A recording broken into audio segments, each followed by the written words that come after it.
So the reason why you're here tonight is you all have children who are preparing for the First Communion. And thanks for coming on a Friday night. I mean, before I had my daughter, Friday nights were pretty much the same thing every Friday night. Have a beer with dinner, sit on the couch, and you're snoring by 8:30, 9 o'clock, right? So thanks for being here. Hopefully I will keep you awake and you won't be snoring out there, but if you are, I understand. But please don't. The reason why we want you here is your children are preparing for First Communion, and what a great opportunity for you to learn more about the Eucharist. I had 12 years of Catholic education, and I didn't have Mrs. Klecker, so all I learned was Jesus loves me, and many of us, 12 years of Catholic education, leaving that at 18, that was many years ago. So for some of you, this is a great refresher. And for some of you, this stuff you may not even know. So I went to Father 2 years ago. There's some stuff that I've discovered through the years I'm going to be talking about tonight that I never knew about. And I said to him, can I please give this talk? Because I want people to know. I give the same talk to my 9th graders. And he's like, yeah. He said, well, what is it about? And I told him, and he said, by all means. So tonight's talk is going to be from a book called The Jewish Roots of the Eucharist. And I gave my last copy away last year after the talk. And I was going to take a screenshot of it, but I neglected to do that. I forgot. And Lori, I forgot some talking notes, so maybe during the break you and I can make some copies for people to take home. But it talks about the book, and then another thing on Formed. What do I have to do? You have some work to do on break. I thought I had to do a speech. No. That's all I mean. Okay, so let's start. So when I say the Eucharist, just so we're all on the same page, let's get really basic. I'm not saying who is the Eucharist and who does it become, but what are some other names for the word of Eucharist? You tell me. Okay, so you guys aren't answering. Isn't anything new to me? So I have high schoolers, and I usually throw candy out to them. But you guys aren't going to be fancy by candy. So I have $5 Caribou gift cards. Is there anybody who can answer the question? Yeah. Communion. Thank you, Nicole. Communion. Give me another one. There's one other one. It's really basic. Bread? Yep, sure. Why not? One more. Host. The sacred host. Nice. Okay. So I just want to make sure we're all on the same page. Yeah, and I throw these things and they hit people, and it's all right. It's fine. So I just want to make sure we're on the same page. Because I've discovered in my years of teaching high schoolers that I have some kids who reach 10th grade and they don't even know what the Eucharist is. I mean, they know what the Eucharist is, but they don't know what the word means. So I just want to make sure we're all on the same page. So the Eucharist is one of 7 sacraments. I only have 8 gift cards, so let's split up. Anybody can give me half, like 3 or 4 sacraments? Marriage, baptism, First Communion, Wait a second, okay, I gotta think of this. Marriage, baptism. Nicole, oh my gosh, okay. Marriage, baptism. What else? Confirmation. First Communion. Ooh, we're gonna split it. Let him take over. No, you can finish it, Mike. I'll give you a card. Holy Orders. Oh, you're gonna have to share it with this guy. Okay. So did we get 7? Yeah. Yes. Okay, when they're out of order, I get confused. Okay. All right, so those are the 7 sacraments. Does anybody know what sacraments do for us? So they're a gift from God that we don't have to earn, but they do something to us. Anybody know? Kind of a hint here. The sacraments give us grace we need to overcome sin and to live a life ruled by faith, hope, and charity with increasing perfection throughout our lives. Anybody know? Okay, so sacraments make us holy. Right? Anybody hear of the Baltimore Catechism? Anybody know the Baltimore Catechism? Besides Lori? Were you taught what the purpose of life is for the Baltimore Catechism? Not that. Anybody know? no love and serve God. Nice! No love and serve the Lord. I get so excited. Yeah, nice. Okay, so in the Baltimore Catechism, it tells us that the purpose of life is to know, love, and serve the Lord with the hope of getting to, heaven, right? And we can only do this perfectly through Christ and his church. And so why do they say that? What does Baltimore Catechism say it has to be through his church? Well, it's because of the sacraments. The sacraments make us holy. When we respond to the graces in the sacraments, that helps us know, love, and serve the Lord good enough, hopefully, to get to heaven. Okay? You guys know who this is? You don't have to answer. Well, I can't use this with my high schoolers anymore. They have no clue. So Popeye, okay? So Popeye used to eat spinach, and what does spinach do? You guys don't know what it does? What does it do? Make them stronger, right? So that's what the graces do in the sacraments. They make us stronger. So this is really crazy. So I couldn't use this for a while with my high schoolers. They have no idea who Popeye is, right? Some of the kids is telling me, oh, it's kind of like, so then I was saying, are there any video games that you play that might, so for a couple of years I've been using Mario Brothers, right? Everybody, do you guys as parents know Mario Brothers? So then it was really exciting because I'd say, it's like Mario Brothers. You know, the guy goes at Mario and then he jumps, he gets like a diamond, and then he becomes stronger, and he gets straight to go to the next level. Well, this is the first class, my 9th graders, no clue what Mario Brothers is. Oh my God. I'm like, really? Can you give me another game where they can power up? Then they told me something, and so anyway. Okay. So graces give us the strength to be the people that God has called us to be, to follow the 10 Commandments, if we respond to them, to follow the teachings of the church. And when we do so, we know, love, and serve the Lord, and that helps us get to heaven when we die. Because, our culture so much tells us that, like, when we die, heaven is the next step, right? Just automatically. But really, our life here right now is a test of how well do we dare to love Jesus, okay? Okay. So right now, your kids receive the sacraments, baptism, first communion, and then in 10th grade here, or 8th grade, some other parishes, confirmation.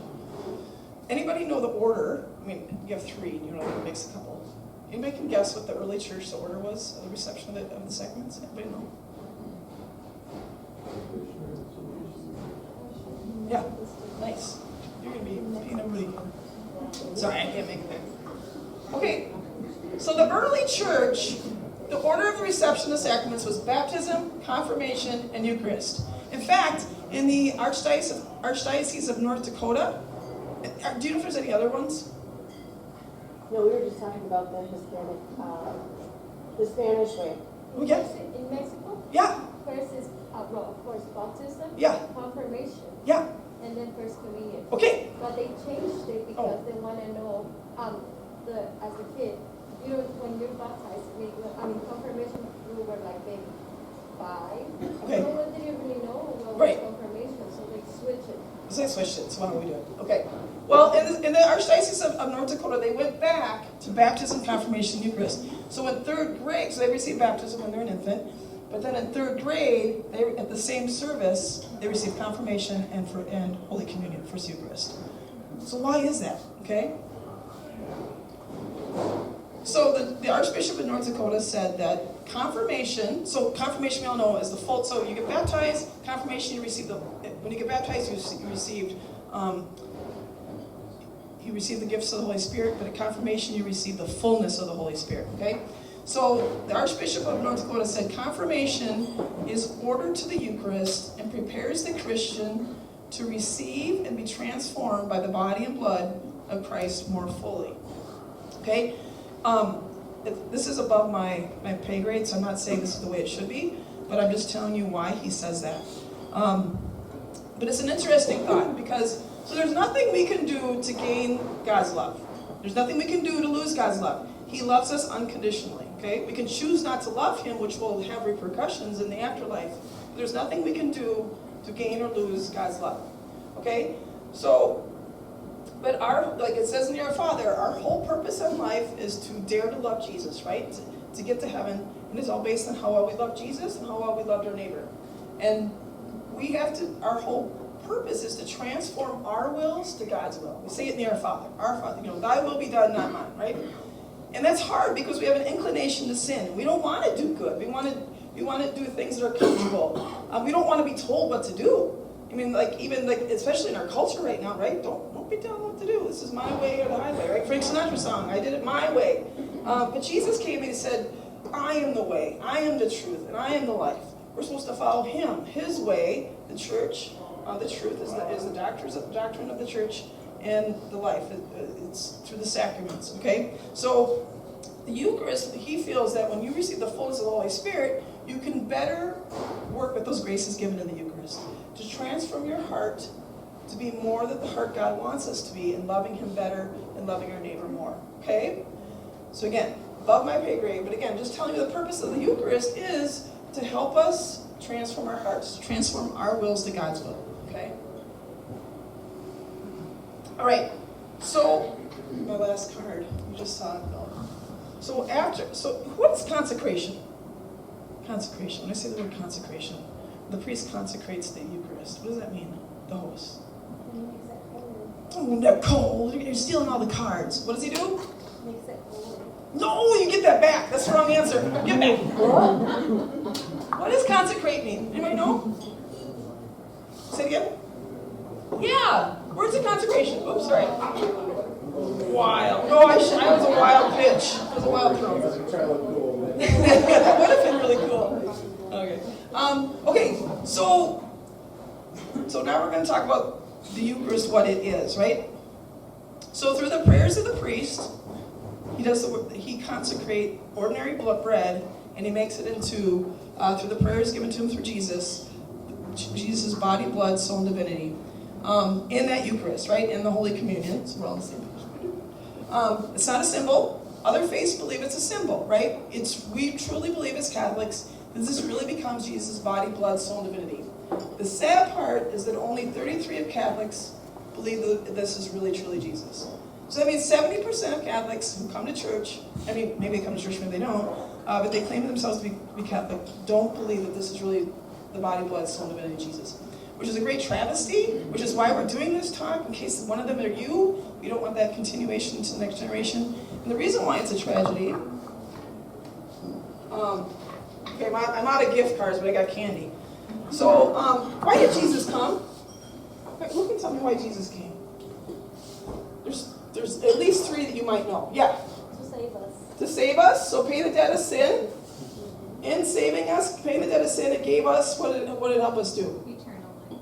Yep, give us the hope of heaven. Did that work? Sweet. I could never do that again.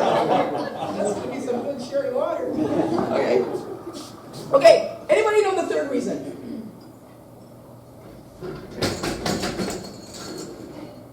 So he came, which is what we're going to talk a lot about tonight, so he can be with us in the sacraments. He established a church. Okay?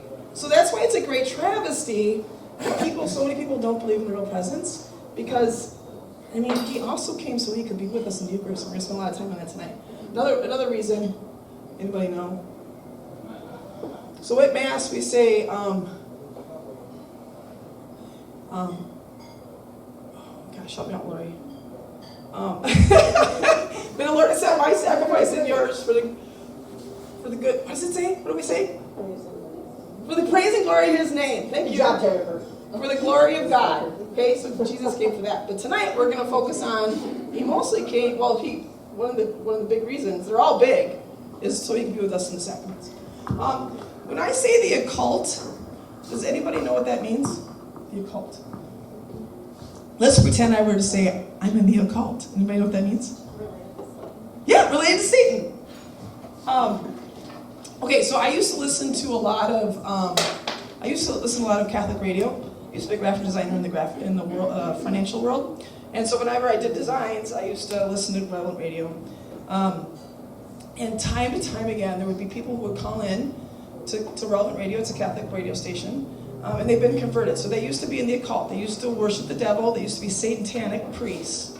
And they would say on multiple, like I've heard this on numerous occasions, like 2 different people calling in at 2 different times. And they've converted, so now they're Catholic. And they claim that if you were to put like 10 unconsecrated hosts, so that means that the priest hasn't said prayers about it. Like, so if I were to go in the sacristy right now, there is a box of unconsecrated hosts that look like they're a bag of Ritz crackers. You know what I mean? So it's just stacked up. They claim if you were to put 10 of those out, and somewhere in the mix, put a consecrated host, they claim that they hated Jesus so much when they were in the occult that they could pick out which host was the consecrated host. And I just think that's amazing because some of us, 70% of us as Catholics don't even believe in the real presence, but those who are satanic people believe in the real presence, but they believe it, but in so doing so, they want to do really bad things to it. That's how much they hate Jesus. And in fact, there are priests who have said on occasions that they have to be really careful distributing communion because sometimes people will try and steal the host and put it in their pocket, and they'll do really bad things. They'll defecate, do really bad things to defecate on it or whatever. Sometimes, like I know this is happening a lot at Harvard, they'll do a black mass, which is like a mimic of a Catholic mass, but then they'll really do bad things to the Eucharist. So kind of amazing. I mean, it's really sad, but just proving the point that it's just that, people do believe in the real presence, and those who aren't even religious. So, well, religious for the wrong reasons. Okay.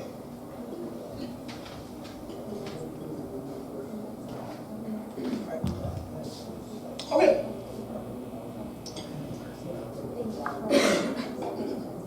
Excuse me.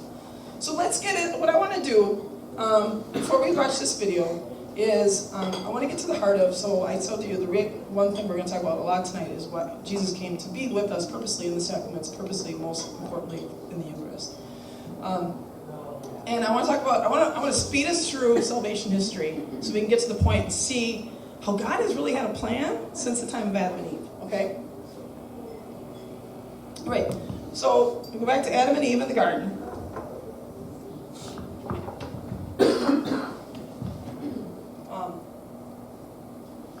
So God is love, and God did not need anybody in His life. He wasn't bored and decided, I'm going to make human beings because I'm bored and I'm really lonely. No, He made them just out of the goodness of His love, because He's love and He wants to share His love and He wants people to share in that love. And so, we know with the story, He made Adam and then He made Eve, and He gave them a rule that they can't eat from the tree of knowledge and something else, whatever. So we know they can't eat the apple, right? And there's a certain point in that passage in Genesis where after Adam eats the apple, that it says, so when Adam heard it, he said, when they heard the sound of the Lord God walking about in the garden at the breezy time of the day, the man and his wife hid themselves from the Lord God among the trees of the garden. Okay, so from that little phrase right there, at the breezy time of the day, like, they used to hang out with God. Like, they were in communion with God, and there was a usual occasion where they were just hanging out with God. They were hanging out with love. And that's what they were made for. Continuous relationship with God, a communion between them and God. Okay? So we can decipher that. They were made for communion with God. They were made by love. They were made to hang out with love. And then, as you know, as they sinned, God says, where are you? So God's seeking them. So that's really a beautiful thing if you think about it. He's seeking you. He's seeking you even now, to this day, wherever you are in your journey of faith. He is seeking you. And when he was, at that moment, was seeking after Adam and Eve. So then, of course, they say, we hid ourselves because now we realize we're naked. And he's like, well, what happened? And so we ate of the apple. And then God says to the woman, what is this you have done? How many of you, as parents, can you think of an occasion? Is somebody willing to share an occasion where they said, what have you done? Anybody think of an occasion? Not like, Billy, you're really bad, but come into a room and you're like, oh my gosh, what have you done? Anybody? Come on, just gotta be somebody. There were 2 examples last year. Nobody? Okay. I have one where I had a little boy that was having a lot of bathroom issues for about 3 weeks. Okay. And I went in his room. I realized how cold it was. And I'm like, what is the deal in your room? So I went to open the vent. Well, the vent wasn't open. So I lifted it up, and there was probably a stack of wrappers of candy bars from all stuffed in there. Oh my He gosh. chose not to eat anything over those 3 weeks, Yeah. just candy. So we found out why he was having so many bathroom problems. Yeah. And you're like, what have you done? What have you done? What have you done? That's a good example. Anybody else? That's awesome. Yeah. My daughter Jackie, she was in first grade, and it was picture day. So she knows that I got her friends. So the night before, she got her friends. It was picture day. So, yeah. Why, Jackie? What have you done? That's awesome. Did you have one too? My girls were supposed to be cleaning their room, and it was before bedtime, and I walked up there to find that instead of cleaning it, they emptied their entire dresser out onto the floor. What have you done? Yeah. Yeah. That's awesome. Okay, so in these situations, like eating a lot of candy bars, there was a repercussion. Not only that, there's something that's being hidden from you, and it's causing a lot of damage, right? Haircut, it's going to take a lot of months for that to grow back, and I got to look at this ugly picture of her. Oh, she's so beautiful. But, right? And then, like, oh my gosh, this huge mess, right? So something, in the sense, has kind of been broken, right? There's not an easy fix of, Billy, you've disobeyed me, whatever, right? This is, what have you done? So the Lord, when they sinned, He wasn't like, get out of the garden right now, you guys are terrible people. He said, what have you done? Because He knew that He made them for love, to be with Him, to hang out with love. He made them and to be in communion with Him. Okay, so something's been broken. And something's been broken, it's in like all relationships. There was a distrust of Adam and Eve. In your marriages, if there's distrust, it's not going to be a very good marriage, right? You probably can think back to people you dated before you got married that you couldn't trust, right? So it's all about relationship. And that's what it's supposed to be with God. So you can't be in a total love relationship if there's distrust, okay? So they have to leave the garden. And because they leave the garden, because they leave paradise, now life is miserable. Okay, now death enters the world. We are facing a very cold evening tonight. Life is miserable, right? We have stress, we have anxiety, we have we're going to enter in Minnesota in the really cold temperatures. It's really uncomfortable. We come from jobs that are really stressful. And life's a pain in the butt. But that's not what we're made for. We're made to be with community with God, where there's love. But now we're in a world without God, which comes with pain and disappointment and death. Okay, so we're going to fast forward. We're going to zoom through the Bible. And we're going to come to the person of Abraham. Anybody know the story of Abraham here that's illustrated? Yeah. Anybody want to share? Mike, you know the story? He was asked to, he and his wife weren't able to have children until they were very old. They had Isaac, and he was asked by God to sacrifice Isaac. And Yep. we got right up to this point of doing it, and then God said, okay, yep. Everybody hear that? For the most part? Okay. So, So again, it's a matter of trust, right? So God has a really good relationship with Abraham, who later is named Abraham, and he to test Abraham to see how much he loves him. He says, "Okay, Abraham, if you've been waiting for this kid. Supposedly Abraham's over 100 years old. You've been waiting for him for a really long time. I've finally given you a son, and to prove your love to me, I want you to kill your son." And he goes to do it.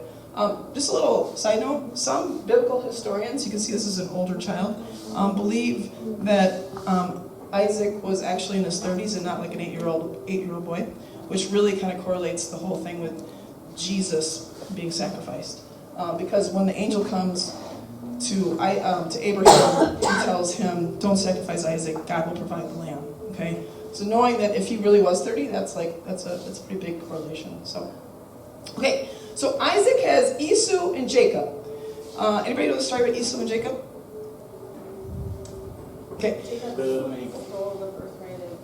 Yeah. This is really a sad story. So Esau was the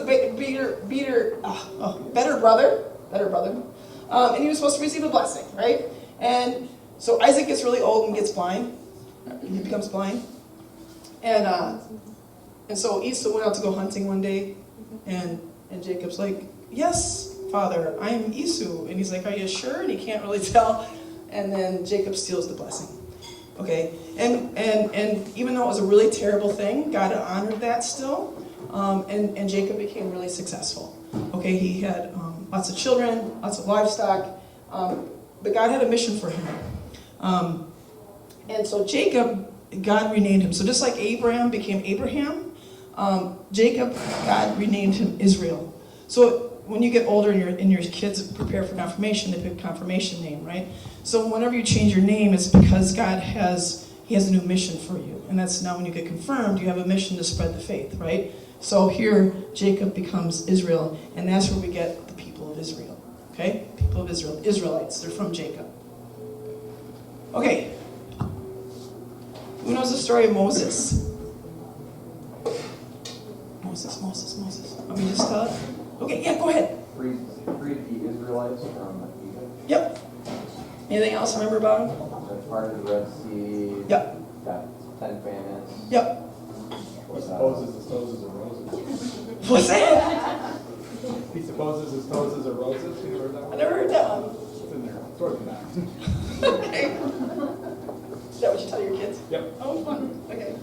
Well, a little bit before that. So the people of Israel become really successful. So Jacob had 12 sons, and then they become really successful in multiplying and having lots of livestock. And they settle in the land of Canaan, which is settled the land of Egypt. And the Egyptians become really jealous of them. Long story short, to cut them off from being successful, the Pharaoh tells, or the king of Egypt tells the midwives of the Israelites to kill the firstborn. They enslave the Israelites.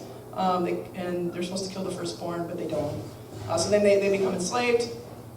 And then Moses' mother, who's an Israelite, has Moses, and she keeps him alive. She hides him, but she knows she can only hide him for so long, so she puts him in the river in a basket, and that's where he's discovered by Pharaoh's daughter.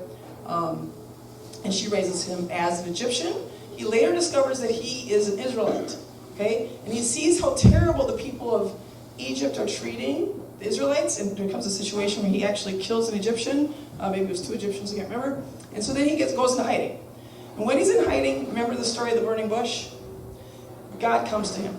And God says, Moses, I have a plan for you. I've heard the cry of my people, and I want you to set them free.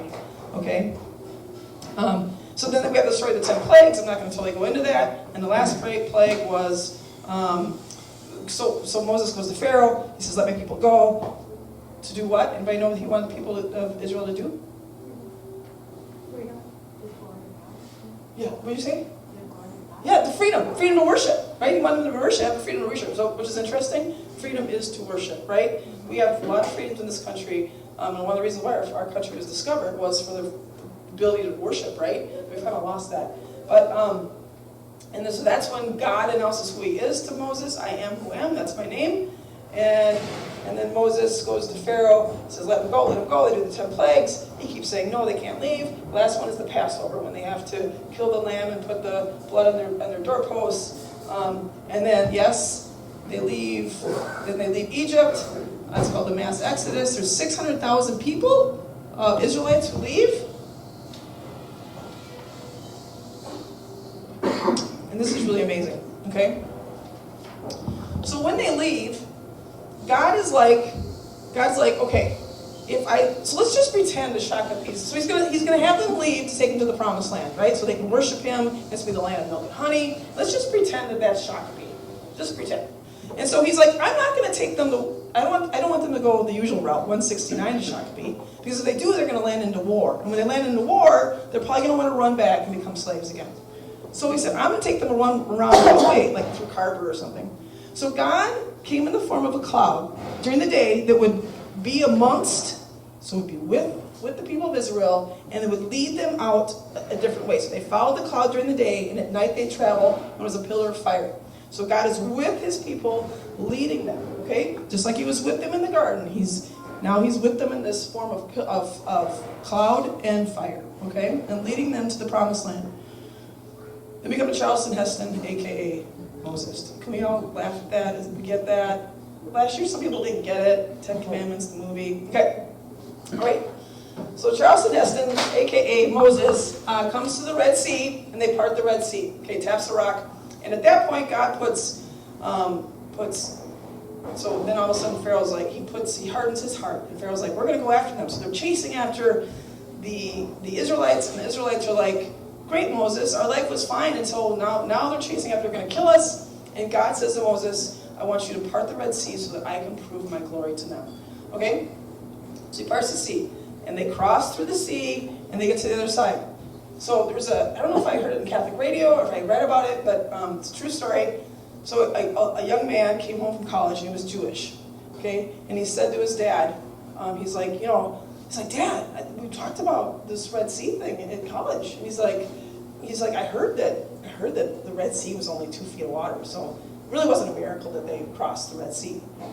And his dad's like, but it is a miracle. And he's like, Dad, didn't you hear me? It's like 2 feet of water. And he's like, well, they all drowned.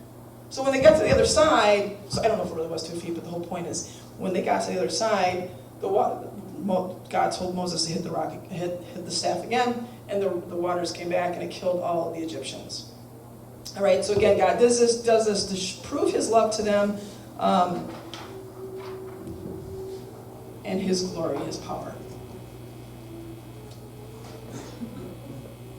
I don't know why it does this. There we go. Okay. So now we all heard about the bread from bread from heaven. So they're on. So now they parted the Red Sea. They're on the way. So just bear with me, because the video they talk about this stuff, and so I want to make sure we're all familiar with these stories, because they zip through them. And if you really think about what God is doing, it's pretty profound. Okay, so just bear with me. So they're on their way to the Promised Land, and they're fed from bread from heaven. Anybody know what the bread from heaven is? Manna. Who said that? Manna, right? Okay, so they get really hungry because they were only told to bring so much food, and then they start crying to Moses, like, we're really hungry. And so Moses goes to God, and God says, don't worry, I want to prove my glory to them. I want to prove to them that I love them. So that's when in the morning there became dew, and the dew turned into flakes, which became manna, flakes of bread. But there's an interesting thing about this. So they were told, they had specific instructions. Moses told them from God, God said you can only gather so much manna to get you through the day. Okay? But on Saturdays, whenever their Sabbath was. Saturday. Was it Saturday? Thank you. Okay, so then on Friday, they're supposed to gather enough for Friday and Saturday, so they're not working on Saturday, right? So what do people do? They don't listen. They gather more than they need, and so then the manna becomes really gross and moldy. But again, the whole point of telling you that is, again, God's like, just like He was in the garden, just like He was with Abraham, He's like, trust me, I'm going to take care of you. But they don't trust Him, they gather more than they should, and it becomes really gross and moldy. And that's an obvious connection to the Eucharist. We have all heard about manna. There's 2 other things that I've learned about recently that just blew my mind of, oh my gosh, why didn't I learn this? Okay, so we all know, so they're on their way to the Promised Land, they come to Mount Sinai. Anybody knows what happens on Mount Sinai? 10 Commandments, right? So they get the 10 Commandments, and that's when a covenant, it's really dangerous. This is when a covenant is established, like a contract is established with God. And He says, if you obey my voice and keep my covenant, which is also the 10 Commandments, you shall be my treasured possession. If you really get bored one night, anybody want to read Exodus 19? It's really pretty, it'll make you blush. God is like telling His people, He talks to them like a bride, how much He wants to love them. But the whole point is that He's just wooed, like you husbands who wooed your wives to get them to be engaged with you, to get them to marry you. That happened? Yeah, kind of, maybe, sort of. So God woos His people, right? It's like, I freed you from slavery, I parted the Red Sea, I fed you out of dew, and trust me, just follow my 10 Commandments. You are my people, I will be your people. You will be my people, and I will be your God, right? Something I wrote down here. Okay, so He gives them the 10 Commandments, and then also just remember, I want to say, if any of you did Father Mike's Bible in a Year, Father Mike talks about how rules are for the relationship. So he gives them rules, right? Like in life we have rules, right? Especially in your marriage. It wouldn't be a very good marriage if like all the 10 Commandments were broken in your marriage, right? People lie and steal, whatever, with your spouse. But that's the same thing with God. Again, He wants to reestablish a relationship as He had with Adam and Eve before they sinned. This is all about relationship. And they're made for worship. So, after He gives them the 10 Commandments, He also tells them how He wants to be worshipped. Something going on behind me? Oh, I thought I saw somebody looking behind me. Okay, so and the reason is because we're made for worship. Okay? We're made for worship. And isn't this interesting? So God knew He made us for worship, and He gave them instructions on how to worship Him because He knew that if we didn't worship Him, we're going to worship something else. And what do? They worship the calf, the golden calf. But we do that even now, right? Things that we become attached to, it doesn't appear that we're worshiping them, but really we kind of are because they have our whole attention. Anyway, okay, so this blew my socks off. Okay, so this is something I didn't know until a couple years ago. So God says, I want to give you instructions on how to worship me, and He says, I want you to build something for me so that I may dwell among them. Okay, so God, He dwelled with Adam and Eve in the garden. We're going to learn about what I am who I am really means in the video. God is with them in the pillar of fire. And then He has them build something called the tent of meeting so that I may dwell with them and be among them. Okay? So this was the tent of meeting. And this is really amazing. Okay?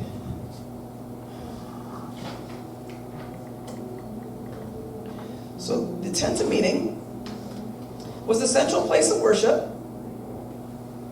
And it had another name. Anybody know what the other name was? No, but that was in it. That was in the tent of meeting. Good guess? Anybody know? No. Anybody know? Nice! The tabernacle! Nice! How'd you know that? Yeah, just like I throw it. Nice. So it was named the tabernacle, right? And there's three things that had to be in it. And it was the Ark of the Covenant, which is right here. And He told them specifically how He wanted the Ark of the Covenant to be built. It had a mercy seat with statues of angels. So this is really interesting. Any of you have people who are not Catholic, who are friends or family, they might kind of give you a hard time about the statues we have in our church. You know, you guys worship statues, and God said you can't have any graven images. He told them to build 2 angel statues on the Ark of the Covenant, okay? Right after the 10 Commandments. So the whole point is He doesn't want us worshiping statues, but it's okay to have statues, okay? Just a little side note for your little argument at Thanksgiving. Okay, so, and then He said He wanted a golden lampstand, which was to burn continuously when the bread of presence was in the tabernacle. And so it also had the bread of presence. So what is the bread of presence? So this is just mind-blowing. Okay, so we have a tent of meeting, which is called tabernacle, okay, and it had the bread of presence. Okay, I have to read this because it's kind of, okay.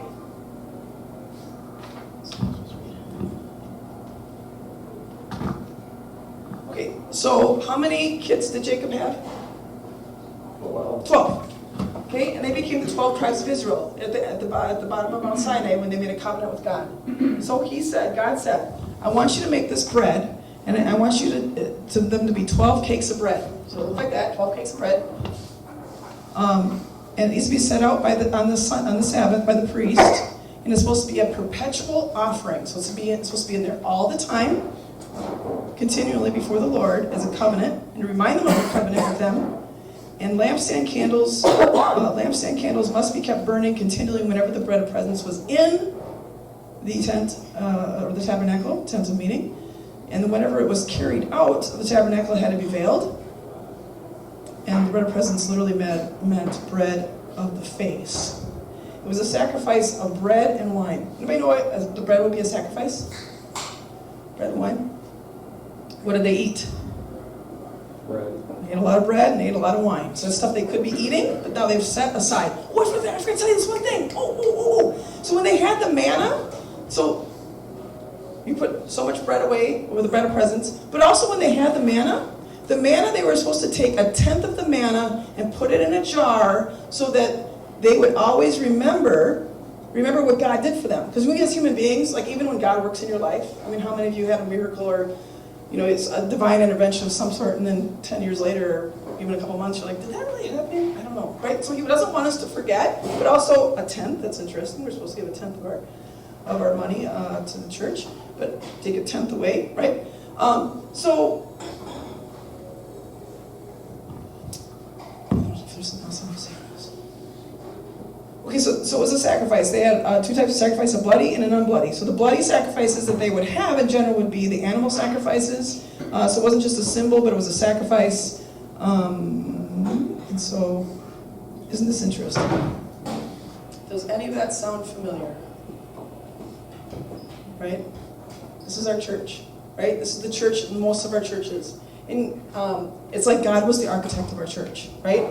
We have angels. You in most Catholic churches, there's angels around the tabernacle.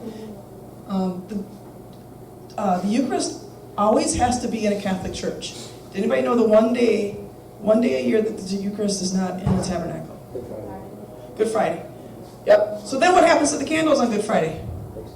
They're extinguished. Okay? So just like the bread of presence, right? And it always has to be a perpetual offering to God. You can always, the Eucharist is always in the tabernacle, except on Good Friday. We call it the tabernacle. And you're like, well, yeah, Tina, they just looked at what they did. They're just copying. Yeah, but that's the whole point. The apostles were like, wait a minute.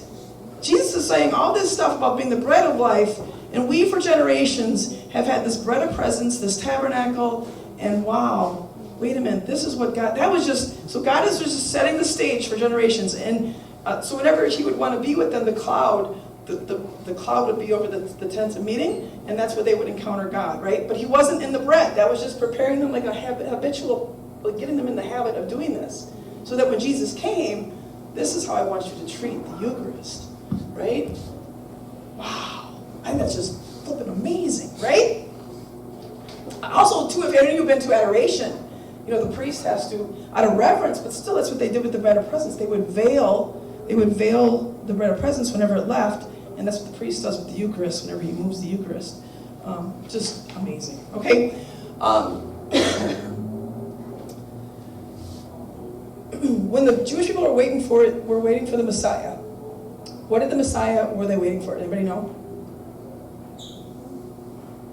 Right? Warrior. Military figure, yep, military figure. That was only one small sect of the Jewish people. The Levites. They were waiting for a military figure. Everybody else, including the apostles, because of what happened at the Red Sea with Moses, they were waiting for a new Moses, for God to send a new Moses. So I'm fast forwarding many years, right? After the time of Moses, they were waiting for a new Moses, for God to send a new Moses, not to save them from slavery, which sin is, but to save them from the sins of death, from sins and death, take them to the new promised land, which will be heaven, new temple, new Jerusalem. They're waiting for a new Passover, which we'll talk about in the next segment. They're waiting for a new manna, bread from heaven, and they're waiting for a new bread of presence, which is basically the Eucharist. Isn't that amazing? Oh my gosh, I think it's so amazing. Okay, we're going to watch a little bit of a video. If you want more beer and wine.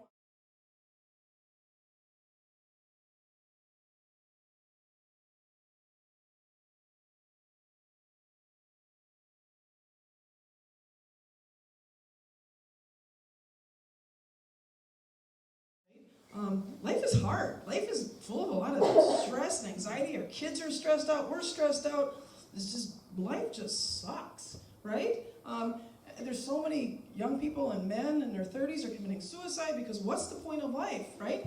And God's like, I know that because you guys sinned and you now are in, life sucks because you're meant to be with me. You're meant to be within communion with me. And I know you're not meant for death. You're not meant for anxiety. You're not meant for the disappointments this life is going to give us. He said, so, but just hold on. I am going to save you. I'm going to be with you so that you can sit with me, come 15, 20 minutes before Mass and sit with me. You can come to the Adoration Chapel and you can just be with me, your Lord and your Creator, and let me love you, let me heal you, let me give you the peace that you're yearning for. Because we're not made for this world. We're made to be with Jesus. And so many of us get wrapped up. I'm so happy some of you now are getting back in the practice of going to Mass with your children. And some of you, it's a habit now, and that's great. The one thing beautiful about this whole presentation is when I do it every year, I am renewed in my love of the Eucharist and just realizing, oh my gosh, God, what have you done? Since the beginning of time, you've wanted to be with us in the Eucharist, and we don't even realize it. We just think of it haphazardly, like it's just the Eucharist. It's just Sunday Mass. I don't have to go to that. Oh my gosh, he wants to be with us. He wants to heal us. And that's the only way we're going to get back with him in heaven. But yet, we can enjoy it now. so excited and passionate. We're going to talk about animal sacrifice, okay? So let's go back to the time of Adam and Eve.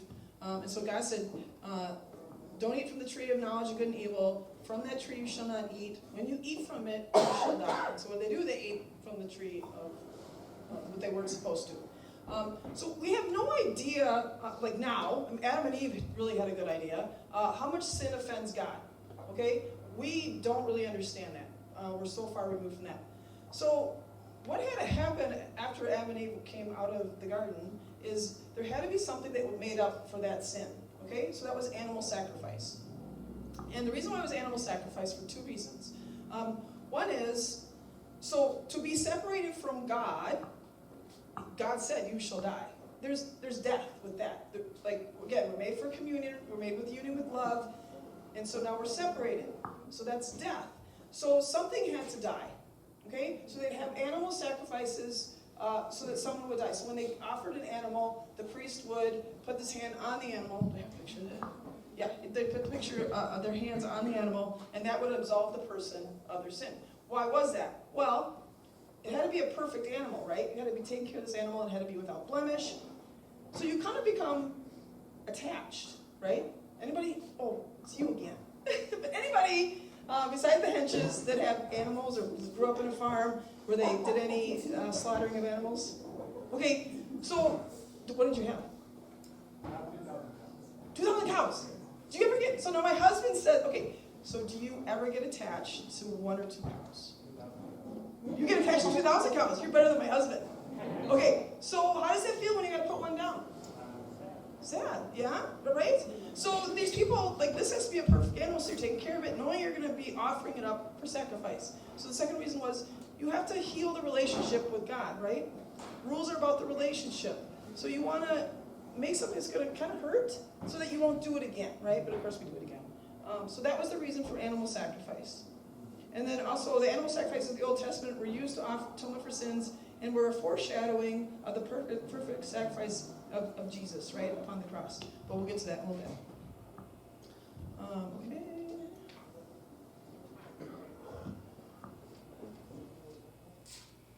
All right, so let's go back to the time of Moses, right? Back to Moses, and then that 10th plague.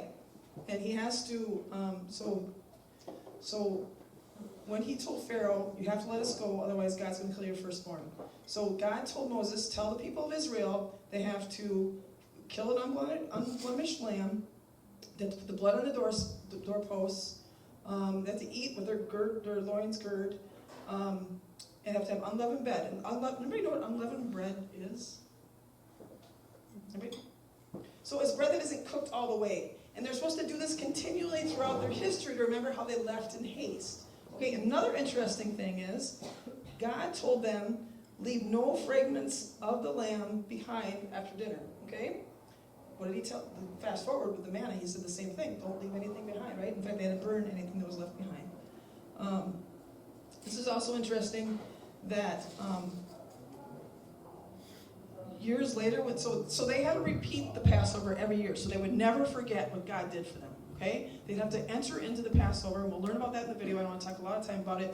But the only people that could partake of a Passover meal, like I say, a Gentile just couldn't partake of the meal. This was a family ritual for circumcised people of the family of Israel. Okay? Which is kind of interesting, especially with our history of being Catholic and Eucharist. I'll talk about that a little bit later. All right. So I just want to paint that picture. You're going to learn more about that in the video, but so that we all kind of know what that's about. Something that's really interesting. Okay, so during the time of Moses and thereafter, so whenever there was a Passover, it was with a family, and the father did the killing of the lamb every year to remember what God did for them in Egypt, the Passover. Okay, and he would do a lamb for his whole family. Okay, so fast forward to the time of Jesus. Okay, 15 centuries to be exact. And there was something that changed. And so because they had spread out by the time of Jesus, they changed it that they had to go to Jerusalem to the temple and bring their Passover lamb. And so then the sacrificing was done by the Levite priest. All right? So, and again, we hear these words before when we were talking about the manna. The Passover is two things. It's a meal and a sacrifice. Okay, so they're going to eat of the lamb. You have to eat of the lamb in order to partake in this. And it's a sacrifice, right? You're grooming this animal, you're taking care of it. Which is also what we did with the bread of presence, it was a meal and a sacrifice. Okay? So this is really interesting. So during the time of Jesus, remember, there's all these people who have to make a pilgrimage to Jerusalem. Okay? There was a man by the name, he was a rabbi, his name was Josephus, and he had documentation of this. And he said that, so since everybody was making a pilgrimage to Jerusalem to offer their lamb, there was approximately 256,000 lambs sacrificed for 2 million people. So they could have no less than 10 people per lamb. All right? It was done between 3 and 5 p.m. So for those of you who, just think about this. 256,000 lambs are being sacrificed in the temple on one day between 3 and 5 p.m. There's going to be a lot of blood. Okay? So they're sacrificing the lamb. They go in. I think I read in the book, it was the Jewish speakers. They talk about it was like a circular area where they would cut the throat of the lamb. It would go in a basin. They would collect the blood in a bowl, and then they had to spread it on the altar. Right? Just continuously, 256,000 times between 3 and 5 p.m. What else happens if you're putting a lot of animals down? Can you imagine? Waste, but also noise. What else? Smell, right? So just think about this. This is a spoiler alert. All right. So in the video, we're going to hear, so hit the pause button. I'm going to come back to that. We're going to hear about how Jesus at the time it's called the dissertation of the bread of life, okay? So remember the story of Jesus feeds the 5,000 people. All these people are following Jesus. And his apostles say, send them home, Jesus. And he's like, no, let's feed them here now. And so then there's a little boy, he comes up with 2 fish and 5 loaves, and then he multiplies them to feed 5,000 people, right? So then a couple weeks later, they talk about in the video, all these people are following Jesus. They're like, wow, we want that again. That was amazing. Like, it wasn't ordinary bread. Okay, he's going to say to them,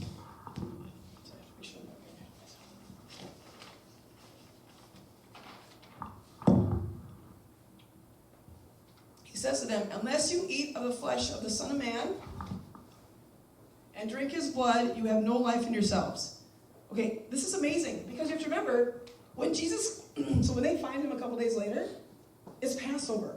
Okay, spoiler alert, they tell you in the video, you're like, oh wow, that's cool. No, think about this. Like, first century Jews, they've been doing this their whole life, going to Jerusalem, offering up their lamb, and there's a lot of blood on their mind. On their mind is also about their ancestors, about the manna, because they have to repeat the words of how you saved us, God, how you took us out of the land of Israel, right?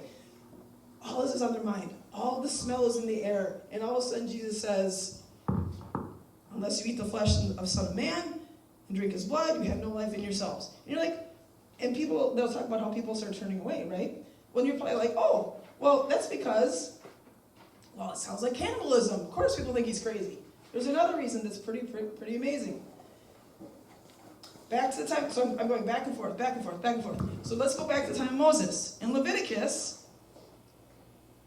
is when God gives Moses instructions on how to make animal sacrifices for sin. In Leviticus, God tells Moses, for the life of the flesh is in the blood. Okay? And he also says, oh no, where'd it go? Oh no, that's what I want to tell you. For the life of the flesh is in the blood. Okay? It also says in another part of Leviticus, the priest shall make atonement for the behalf of the sins committed. But it says this 3 times in Leviticus. You or any foreigner cannot eat of the blood of the animal, for the life is in the creature, the bread is life. It is repeated 3 times. For the life is in every creature. For the life of the flesh is in the blood. 3 times. And he says, if anybody does this, you'll be cut off from the community. Okay, so this isn't like you could just go to Shakopee and live somewhere else. I mean, these people are like traveling, right? And so to not be able to be in your community is like how you're going to survive, right? So it's ingrained to them that the life is in the blood, and they cannot eat of it, right? Do not eat of the blood. Do not. It's ingrained in them, generation after generation after generation. And then Jesus says, unless you eat of the flesh of the Son of Man and drink his blood, you have no life in yourselves. So there's a double meaning there. Yes, it's reiterating what God says, life is in the blood, but also they've been told, don't drink of blood. And now he's saying this? What? So then everybody leaves. So that's pretty amazing. Another thing that's so amazing, I just couldn't believe my ears. Okay, so let's go back to the time of Jesus, time of Passover. So they had to bring their lamb to the temple, right? So, but then they had to take the lamb back to their house in order to eat it. So the temple, they kill it, but then they got to take the lamb back to their house. So what they would do is they would take a rod, put it through the ears of, you can't really see it since I blew it up and it's fuzzy, through the ears of the lamb after they killed it, take a rod, and then they take it through the buttocks. So you have one here, the buttocks, and one through the ears, and then they break its legs, and basically crucify the lamb. And so it's already dead, right? But then they put it on the rods, and then, get this, so then they're walking home with their sacrifice. This is not theological. I have no idea if this is theological. But I almost wonder, so I'm losing my voice, I almost wonder, when Jesus says, pick up your cross and carry me, like maybe that's what he meant, pick up your sacrifice. And the amazing part is when he's giving this dissertation, when he's dying on the cross, it's also the Passover. So at 3 p.m., when Jesus died, and that's when they start slaughtering the lambs in the temple. Also, we have the Lamb of God, we have our Jesus Christ, the real Lamb, Son of God, crucified, but yet people are walking home with their lambs that are on a cross to their home. I just think that's like, what? I don't know. It's just like, don't you see? Don't you see? But this, even for the apostles, some of them were in hiding. I just think that's just amazing. Okay, so we're going to watch this last half of the video. Now you have a little background information, so hopefully it'll mean a little bit more. And we're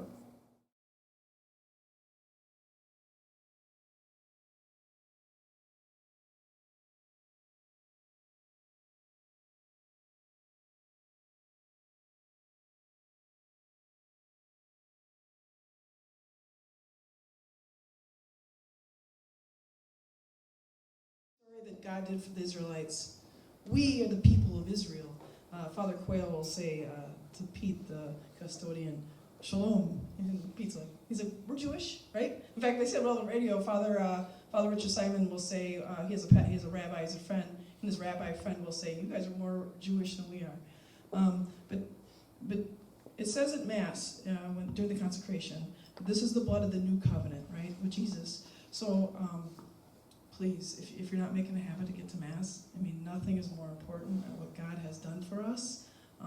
No sporting event, no anything, sleeping in, no Vikings game. Because you know the Vikings are always going to disappoint. I tell it to my husband, you're always going to disappoint, although they're doing really well. Anyway, nothing is more important than what's happening in the Mass, that God has showed us how he wants to be worshipped, how he says he wants to be with us, how he wants to heal us, and we have to eat of the sacrifice in order to be with him on all eternity in heaven. So please, just expose your children to that. I hope this has renewed your excitement for the Eucharist and your love for it, because I know every time I do this, I lose that reverence. If I could have that much reverence as Sister Miriam, oh my gosh, when I receive the Eucharist, that's what we're supposed to have, right? That fear of God, but yet that, not fear like he's going to kill us, but yet this respect and this reverence. So hopefully when you walk into church on Sunday, there will be that little like, whoa, look at how God designed our church. Right, and how he wants to be with us. And he is the God of Isaac and Abraham, and he's coming to us as humble bread, and he wants to work in your life. So thanks for listening to me. Let's just end in prayer. Father, Son, Holy Spirit, amen. Lord, we thank you again for the gift of everything you've done for us, and help us to grow closer, help us to lead our children to you, and let's say, Hail Mary, full of grace, the Lord is with thee. Blessed art thou among women, blessed is the fruit of thy womb, Jesus. Holy Mary, Mother of God, pray for us sinners now and at the hour of our death. Amen. Father, Son, Holy Spirit, amen. I got you out of here at 8:33. 3 minutes late. All right, have a good night.